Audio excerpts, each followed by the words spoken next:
বং মিডিয়াতে সবাইকে স্বাগত জানাই। আশা করি আপনারা সবাই ভালো আছেন। আজকে কিন্তু আমরা বেরিয়ে পড়েছি একদিনের ট্যুর প্ল্যানে। কোথায়, কোথায় যাচ্ছি টোটাল ডিটেইলসে আপনাদের সঙ্গে টোটালটাই আলোচনা করব। আর সেই জন্য যারা এখনও আমাদের চ্যানেলটিকে সাবস্ক্রাইব করেননি প্লিজ এক্ষুনি সাবস্ক্রাইব করে দিন। প্রতিটা সাবস্ক্রিপশন কিন্তু আমাদের কাছে খুবই ভ্যালুয়েবল। তো দেরি না করে এক্ষুনি সাবস্ক্রাইব করে দিন। আর ভিডিওটিকে স্কিপ না করে চলুন দেখতে থাকি। আর আমাদের যেহেতু বাড়ি বসিরহাটে, তাই বসিরহাট থেকে বাইকে রওনা দিয়েছি। ৬২ কিলোমিটার মতো রাস্তা রয়েছে। আমরা প্রথমে নৈহাটি যাব। তো নৈহাটি থেকে আমাদের ট্যুর প্ল্যান শুরু হবে। আর আজকে কিন্তু আমরা কভার করব চুঁচুড়া, চন্দননগর, সঙ্গে নৈহাটি বড় মাকেও দর্শন করব। তো প্রথমেই কিন্তু আমরা নৈহাটিতে এসে বড় মায়ের দর্শন করে নেব।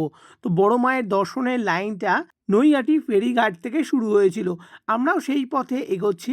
যেতে গিয়ে দেখলাম সবাই ডন্ডি খাটছে, সবাই এখানে ডন্ডি খাটেও। তো আমরা এইভাবে এগোতে গেছি, গিয়েই দেখলাম সামনে এবার লাইন পড়ে গেছে, মানে রাস্তা জুড়ে লাইন, ভিড় পড়ে গেছে। খানিক দূর অন্তর অন্তর বাঁশের ব্যারিকেড দেওয়া রয়েছে, খানিকটা খুলে দিচ্ছে, খানিকটা এগোচ্ছি, এইভাবে আমরা যেতে থেকেছি। এই যাওয়ার পথে অনেক মায়ের আমরা দেখা পেলাম, শান্তিময়ী মা, ছোট মা, আরও অনেক মা রয়েছে। কিন্তু আমাদের উদ্বেগ রয়ে গেল সেই বড় মাকে দেখার। তো লাইনে যেতেই থাকলাম। এবার আমরা একদম বড় মায়ের কাছেই চলে আসলাম। আর ডান সাইডে দেখতে পাচ্ছি বড় মায়ের মন্দির। তো বড় মায়ের মন্দির কিন্তু এই কালী পুজোর সময় কটা দিন বন্ধ ছিল। আর এইখানেই হলো ঢোকার গেট। এই নাট মন্দিরটা বন্ধ ছিল। সামনে যেটা চিরাচরিত প্রথায় হয়ে আসছে যে মায়ের ২১ ফুটের মূর্তি, সেইটা কিন্তু আমরা এবার দেখব।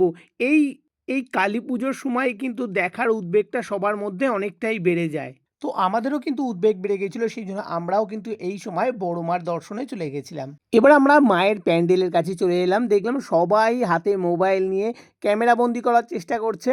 আর আমরাও কিন্তু ক্যামেরা বন্দি করতে ভুলিনি, পরিবারের সবার সঙ্গে এবং আপনাদের সঙ্গে অবশ্যই শেয়ার করে দেওয়ার জন্য। আর অনেকেই হয়তো জানেন বড় মায়ের ঐতিহাসিক কথা, যারা জানেন না তাদেরকে বলে রাখি, ২১ ফুটের এই মায়ের মূর্তি প্রতি বছর কিন্তু একই কাঠামোতে পুজো হয়। এই পুজোর সূচনা হয় ভবেশ চক্রবর্তী নামে এক জমিদার প্রায় ১০০ বছর আগে, যখন নদিয়ায় রাসের মেলায় যায়। সেখানে গিয়ে যখন বড় বড় রক্ষাকালীর প্রতিমা দেখে, তারও ইচ্ছা হয় যে এরকম বড় প্রতিমা যদি নৈহাটিতে পুজো করা যায়। তো সেইখান থেকেই কিন্তু আমাদের বড় মায়ের যাত্রা শুরু। আর প্রথমে কিন্তু সবাই বড় মা বলতো না, বড় কালী বলতো। কিন্তু আস্তে আস্তে সেটা সবার ভালোবাসায় বড় মা রূপে আমরা পুজো করি। এত ভিড়ের মধ্যে কষ্ট করে হলেও যখন বড় মাকে দেখলাম, সমস্ত যেন কষ্টটা চলে গেল, আনন্দে রূপান্তরিত হয়ে গেল। তো এবার কিন্তু আমরা নৈহাটি ফেরিঘাট যাব, যেখান থেকে আমরা ওপারে যাব। আর ওপারের ঘাট পার হয়েই কিন্তু চুঁচুড়া। এই প্রথম কিন্তু আমার বাইক নিয়ে লঞ্চ পার হওয়া। একটু ভয় করছিল, কিন্তু দেখলাম এখানে হেল্পার একজন ছিল, তার জন্য কিন্তু ১০ টাকা চার্জ নিল, টিকিটের সঙ্গেই নিয়ে নিল। আর বাইকের টিকিটের চার্জ কিন্তু ২৫ টাকা, আর হেল্পার যে থাকবে তার জন্য ১০ টাকা, টোটাল ৩৫ টাকা। আর যদি গাড়ি না নিয়ে সিঙ্গেল একজন পারাপার করে তার জন্য ৮ টাকা ভাড়া। তো সকাল থেকে কিছুই খাইনি, তাই ওপারে গিয়েই অজয় টি স্টলের দিকে চোখ গেল। দেখলাম অনেক ভিড় রয়েছে, ভাবলাম এখানে হয়তো সুন্দরভাবে খাওয়া পাওয়া যাবে। আমরা চলে গেছিলাম, দেখলাম এখানে নিরামিষ কচুরি পাওয়া যায়, ৩ পিস কচুরি ২০ টাকা। কচুরি আর সঙ্গে ছিল ঘুগনি, দুটোই কিন্তু খুবই সুন্দর টেস্ট ছিল। আপনারাও যদি এখানে কখনো আসেন, এই টি স্টলে কিন্তু অবশ্যই কচুরি ট্রাই করবেন। আর ব্রেকফাস্ট করার পর চা খাবো না, সেটা কি হয় বাঙালির? সেই জন্য আমরাও কিন্তু চা নিয়ে নিলাম। তবে স্পেশাল চাটা ছিল না, কিন্তু স্পেশাল কাপে কিন্তু চা খেয়ে নিলাম। কাপটা আমি ফেলে দেবো না, কাপটা কিন্তু খেয়ে নেবো। তুমি কাপ ফেলে দিও না যেন, কাপটা কিন্তু খেয়েই নেবো। ক্যামেরাটা দেখো। হ্যাঁ,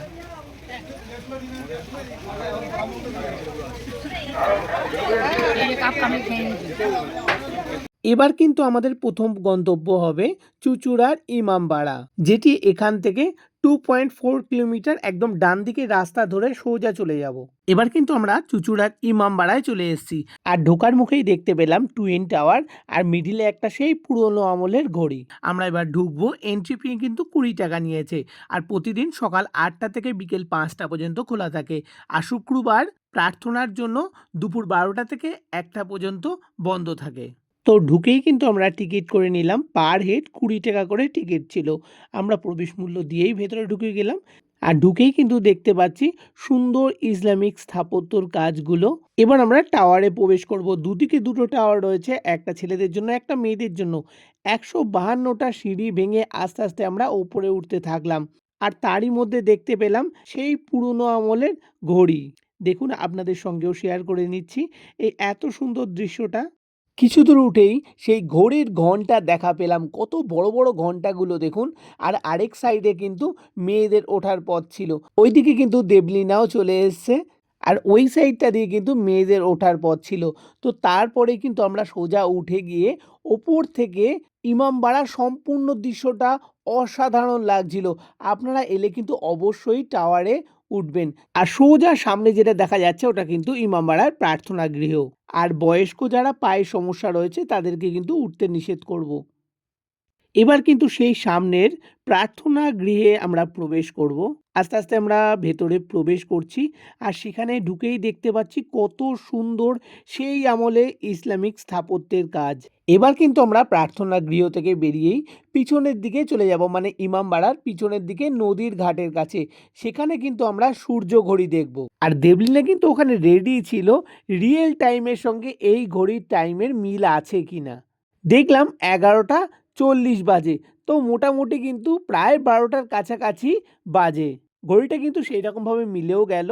একটু হেরফের রয়েছে কয়েক মিনিটের। তো পরবর্তী গন্তব্যস্থল আমাদের ব্যান্ডেল চার্চ।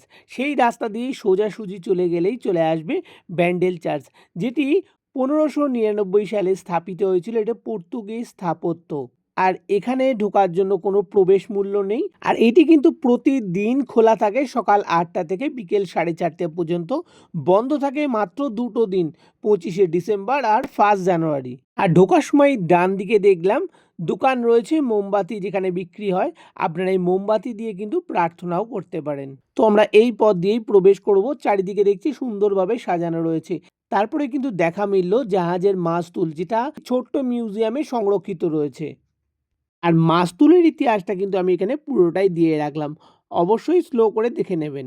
আর মিউজিয়ামের ভেতরে রাখা মাস্তুলের পুরো দৃশ্যটাই কিন্তু আপনাদের সামনে তুলে ধরলাম। এবার কিন্তু আমরা চার্চের মধ্যেই প্রবেশ করব। আর দেখুন ওপরে কি সুন্দরভাবে সজ্জিত করা রয়েছে। আর এখানে লেখাই রয়েছে ফাউন্ডেড 1599। তো আমরা আস্তে আস্তে ভেতরে ঢুকে যাব। ঢুকে গিয়েই দেখবো একটা কৃত্রিম পাহাড় রয়েছে যেখানে যীশু খ্রিস্টের মূর্তি রাখা রয়েছে। আর পাশেই দেখলাম একটা জলাশয় রয়েছে যেখানে কিন্তু আপনারা এইরকমভাবে কয়েন ফেলে উইশ করতে পারেন। তারপরেই কিন্তু চার্চে ওপরে ওঠার রাস্তা। আর তার আগে এই জায়গাটা কিন্তু প্রার্থনা ঘর। আপনারা কিন্তু অবশ্যই প্রার্থনা ঘরে একবার ঘুরে আসবেন। এবার আমরা সিঁড়ি দিয়ে কিন্তু আস্তে আস্তে ওপরের দিকে চলে যাব। আর আপনারাও আসলে কিন্তু অবশ্যই ওপরে আসতে ভুলবেন না। আর ওপরেও কিন্তু একটা প্রার্থনা ঘর আছে। আর অবশ্যই এখানে এলে কিন্তু নিস্তবতা বজায় রাখবেন। তারপরেই তার পাশ দিয়ে পিছনের দিকে চলে গেলাম। পিছনের দিকে দৃশ্যটাও কিন্তু অসাধারণ। আর আপনারাও কিন্তু এখানে মোমবাতি দিতে পারেন। আর এখানে কিন্তু অবশ্যই সেলফি নিতে ভুলবেন না। এর পরের গন্তব্যস্থল চুঁচুড়া ডাচ সিমেট্রিতে, যেটা ব্যান্ডেল চার্চ থেকে 3.9 কিলোমিটার। আমি ম্যাপের পয়েন্টিংটাও দিয়ে দিলাম। আর এটি কিন্তু আর্কিওলজিক্যাল সার্ভে অফ ইন্ডিয়ার আন্ডারটেকিংয়েই আছে। আর এই ডাচ সিমেট্রিটা হলো ডাচদের সমাধিস্থল। আর এটি নির্মিত হয়েছিল 1800-1900 খ্রিস্টাব্দের মধ্যে। আর এই স্থানে আসলে এখানে কিন্তু কোনোভাবে পিকনিক করা যাবে না। আর এখানে দেখতেই পাচ্ছেন সমাধিস্থল রয়েছে, বিভিন্ন ক্যাটাগরি ওয়াইজ আলাদা করা রয়েছে, বুঝতেই পাচ্ছি। সব কিন্তু নাম সাল খোদাই করা রয়েছে। কিছু কিছু বোঝা যাচ্ছে, কিছু কিছু বোঝা যাচ্ছে না, কারণ এতটাই পুরনো তাই। তাও এখানে দেখতে পাচ্ছি 1700 খ্রিস্টাব্দেরও কিন্তু স্থাপত্য রয়েছে। তাহলে এটা 18 শতক বা 19 শতকের মধ্যে নয়, তার আগেই কিন্তু এটা নির্মিত হয়েছিল। এরপরে আমাদের নেক্সট গন্তব্যস্থল সুসান্না আন্না মারিয়ার সমাধিস্থল, যেটা ডাচ সিমেট্রি থেকে 2.1 কিলোমিটার। আমি ম্যাপেও দিয়ে দিলাম। এবার আমরা সেখানে যাব, তার ইতিহাস সম্বন্ধেও কিন্তু জানবো। এই সুসান্না আন্না মারিয়া স্মৃতিসৌধটি তৈরি হয় 1809 সালে। এটি একটি ইন্দো ইউরোপিয়ান স্থাপত্যের নিদর্শন। তিনি প্রথমে বাংলার ডাচ ডিরেক্টর পিটার ব্রাইসকে বিয়ে করেন। তারপরে তিনি ব্রিটিশ ব্যবসায়ী থমাস ইয়েটসের সঙ্গেও বিয়ে করেন। এই নিয়ে তার 7টা স্বামী ছিল, এই জন্যই তাকে 7 সাহেবের বিবি নামেও পরিচিত। এইখানেই তার সমাধি দেওয়া রয়েছে, আর ওপরে একটি ব্রোঞ্জের ঘণ্টা ছিল যেটি এখন আর নেই। আর লোককথায় শোনা যায় তিনি প্রচণ্ড দানশীল ছিলেন, তাই জন্য গ্রামের মানুষরা কিন্তু তাকে রানীমা হিসাবে ডাকতেন। নেক্সট এবার আমাদের গন্তব্যস্থল চন্দননগর। চন্দননগরেও কিন্তু অনেক কিছু দেখার আছে, ঠিক এখান থেকে 3.3 কিলোমিটার দূরে।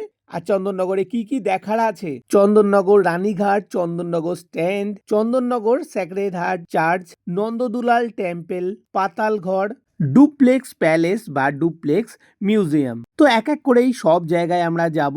আর চন্দননগর কিন্তু বিখ্যাত জগদ্ধাত্রী পুজো ও ফরাসি স্থাপত্যের জন্য।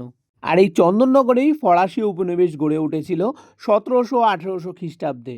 বলতে বলতে আমরা কিন্তু চলে এসেছি চন্দননগর ঘাটে, মানে রানীঘাটে।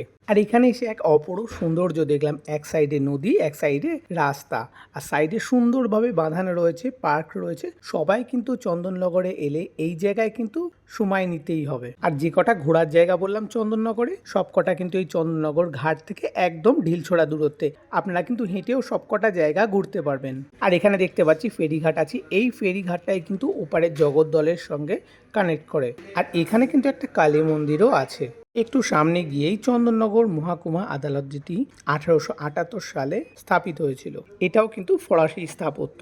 সামনে একটু এগিয়ে গিয়েই চন্দননগর থানা, চন্দননগর কলেজ, এটাও কিন্তু ফরাসি স্থাপত্য। 1862 সালে কিন্তু এটি নির্মিত হয়। সামনে একটু গিয়েই নদীর ধারে দেখতে পেলাম চন্দননগর ঘাট, কি সুন্দরভাবে সাজানো দেখুন। অবশ্যই কিন্তু আপনারা এলে এই রকম জায়গায় কিন্তু ভিজিট করতে ভুলবেন না। কি সুন্দর হুগলি নদীর সামনে ঘাটটার সৌন্দর্যটাই আলাদা। এবার একটু সামনে গিয়েই ডান দিকেই দেখতে পেলাম ডুপ্লেক্স প্যালেস বা ডুপ্লেক্স মিউজিয়াম। তৎকালীন ফরাসি গভর্নর জোসেফ ডুপ্লেক্সে এটি হাউস ছিল। কালাক্রমে এটা কিন্তু মিউজিয়ামে পরিণত হয়। ফরাসি উপনিবেশে 250 বছরের ইতিহাস কিন্তু এখানে সুন্দরভাবে সুরক্ষিত রয়েছে। আর এটা কিন্তু কালচারাল ইনস্টিটিউট, মানে ফরাসি ভাষা শেখানো হয়। আমরা যদিও গিয়ে খোলা পাইনি, তাই কিন্তু ভেতরের ভিডিওটা দেখাতে পারলাম না, কারণ এটি সকাল 11টা থেকে 5:30 অবধি খোলা থাকে, আর থার্সডে আর স্যাটারডে বন্ধ থাকে। প্রবেশ মূল্য 20 টাকা। আচ্ছা, মিউজিয়ামের মধ্যে কি কি রয়েছে দেখার? এর মধ্যে আপনার এটা ডুপ্লে প্যালেস তো, হ্যাঁ, ফ্রেঞ্চ আমলের সব জিনিসপত্র আসবাবপত্র রয়েছে, কিছু আমাদের স্বাধীনতার সব জিনিসপত্র রয়েছে। আচ্ছা আচ্ছা ফ্রেঞ্চ আমলের তখনকার দিনে ম্যাপ, তখনকার আচ্ছা। দিনে যারা আপনার আসবাবপত্র ব্যবহার করার জিনিসপত্র, খাট, ডুপ্লে খাটটা, আচ্ছা এটা গভর্নর হাউস ছিল। এটা ডুপ্লে ফ্রেঞ্চ আমলের, এটা ফ্রেঞ্চ ফ্রেঞ্চ কলোনি ছিল তো, এইটা গভর্নর হাউস ছিল। Governor house. এবার আমাদের গন্তব্যস্থল পাতালঘর। দেখুন এখান থেকে ছোট্ট করে দেখা যাচ্ছে ওই যে হলুদ কালারের বিল্ডিংটা রয়েছে, ওটাই হলো পাতালঘর। এবার ওর কাছে গিয়ে পাতালঘরটা দেখাবো। এটাই হলো সেই পাতালঘর, যেটা 200 বছরেরও পুরনো, যেখানে ঈশ্বরচন্দ্র বিদ্যাসাগর, রবীন্দ্রনাথের পদধূলি পড়েছিল। আর এই পাতালঘর নাম শুনেই বুঝতে পারছেন পাতালে আরেকটি ঘর আছে। আর যেহেতু এটা প্রাইভেট প্রপার্টি, ঢোকা কিন্তু নিষেধ ছিল, আর কেউই ছিল না, সেই জন্য আমরাও কিন্তু ঢুকতে পারিনি। বাইরে থেকে কিন্তু পাতাল ঘরটার দৃশ্য আপনাদের দেখাবো। আপনারা এখানে গেলে নিজেরাও কিন্তু দেখতে পারবেন যে পাতালের ঘরটা কিভাবে দেখতে পারবেন, আমি ওখান থেকে দেখিয়ে দিচ্ছি। তার জন্য কিন্তু রাস্তা বরাবর বিল্ডিংটির আগে, মানে বিল্ডিংটির পিছনের সাইডটায় চলে যাবেন। এইভাবে এখান থেকে দেখা যাবে যে নদীর যে দিকটা রয়েছে, এখানটা অনেকটা নিচু রয়েছে রাস্তা থেকে। দেখুন নিচে আরেকটা ঘর বোঝা যাচ্ছে। আমি সামনে থেকেও দেখাচ্ছি, দেখুন নিচে আরেকটা ঘর, রাস্তা সোজাসুজি যেটা রয়েছে। আর এই নিচের ঘরটা কিন্তু আরও নিচে, দেখতেই পাচ্ছেন নিচের একটা ঘর রয়েছে, তারও কিন্তু একটা দরজা রয়েছে। তার সামনেটাও আমরা যাব। আর আমরা আরও একটু আগে থেকে যে পার্কের রাস্তাটা নেমে গেছে, এই রাস্তা দিয়ে নেবে এই পথ দিয়ে সোজা চলে যাওয়া যায় পাতালঘরে। পাতালঘরে একদম দরজার কাছে। অ্যাকচুয়ালি ঘরটা কিন্তু ওপরের ওইটা, কিন্তু নিচে আরেকটা ঘর দেখতে পাচ্ছি আমরা। এবার আমাদের নেক্সট গন্তব্যস্থল হলো স্যাক্রেড হার্ট চার্চে। দেখতেই পাচ্ছেন চার্চটা কতটা সুন্দর রয়েছে। আপনারা এলে কিন্তু অবশ্যই এই জায়গাও ভিজিট করতে ভুলবেন না। এটি স্থাপিত হয়েছিল 1691-তে। তবে যদিও আমরা গিয়ে কিন্তু ঢুকতে পারিনি, কারণ নির্দিষ্ট টাইম আছে, সেই টাইমের চার্টটাও আপনাদের দিয়ে রাখলাম। আর অবশ্যই টাইম টেবিলটা দেখে যাবেন, তাহলে আপনারা কিন্তু ভেতরে ঢুকতে পারবেন। আমরা কিন্তু ভেতরে ঢুকতে পারলাম না। এবার আমরা চলে আসব নন্দদুলাল টেম্পেলে, যেটা কিন্তু চন্দননগর ঘাট থেকেও একদম কাছে। এই নন্দদুলাল টেম্পেলটি তৈরি হয় 1739 সালে, আর এটি নির্মিত করেন ইন্দ্রনারায়ণ চৌধুরী। আর এই মন্দিরে আমরা দেখতে পাচ্ছি বাংলা স্থাপত্যের ছোঁয়া। আমাদের কিন্তু এই ঘুরতে ঘুরতে অনেকটাই সময় চলে যায়, লাঞ্চের সময় কিন্তু চলে যায়, বিকেল তখন 4:30 বেজে যায়। তাই আমরা ঠিক করি সুন্দর একটা জায়গায় গিয়ে লাঞ্চ করব। আর তার জন্য চন্দননগরে সবথেকে যদি বেস্ট একটা জায়গা থাকে সেটা হলো জলশ্রী। এটা হলো পশ্চিমবঙ্গ সরকারের দ্বারাই পরিচালিত। আর এর একটা বিশেষত্ব আছে যে বোটের মধ্যে গিয়েই লাঞ্চ করতে হবে। আর এই অ্যাম্বিয়েন্সটা এত সুন্দর, আপনাদেরকে সাজেস্ট করব চন্দননগরে গেলে কিন্তু এই জায়গায় লাঞ্চ করতে ভুলবেন না। যদিও এখানে প্রাইস একটু বেশি লাগলো, কিন্তু এত সুন্দর অ্যাম্বিয়েন্সে লাঞ্চ করার মজাটাই আলাদা। কি সুন্দর, বোটের মধ্যে একদম জলের ওপরই, কোনো সাজানো আলাদা কিছু নয়, এটা একদম রিয়েল বোট। তাতেই কিন্তু এত সুন্দরভাবে ডেকোরেশন করে সমস্ত খাওয়া দাওয়ার ব্যবস্থা করেছে।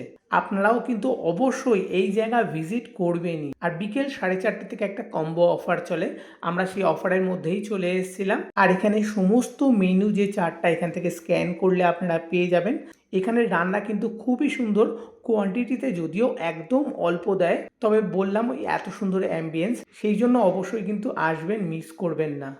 তো আমাদের কিন্তু এইখানেই একদিনের যাত্রা শেষ হচ্ছে। এবার আমরা বাড়ি যাওয়ার পথে রওনা দেবো। তো আপনারাও এলে কিন্তু এইভাবে টোটাল চুঁচুড়া, চন্দননগর এইভাবে ভিজিট করবেন, দেখবেন একদিনের মধ্যে খুব সুন্দরভাবে আপনারা ভিজিট করে নিতে পারবেন। আর আপনাদের কাছে রিকোয়েস্ট করবো, যারা এখনও আমাদের চ্যানেলটিকে সাবস্ক্রাইব করেননি, প্লিজ আমাদের চ্যানেলটিকে সাবস্ক্রাইব করুন, কারণ আপনাদের একটা সাবস্ক্রিপশন আমাদের কাছে কিন্তু খুবই ভ্যালুয়েবল। তো আজকের কিন্তু ভিডিওটা এই পর্যন্তই। ভিডিওটি সম্পূর্ণ দেখার জন্য অসংখ্য ধন্যবাদ জানাই। ভালো থাকবেন, সুস্থ থাকবেন, আর আমাদের সঙ্গে সবসময় থাকবেন। নমস্কার।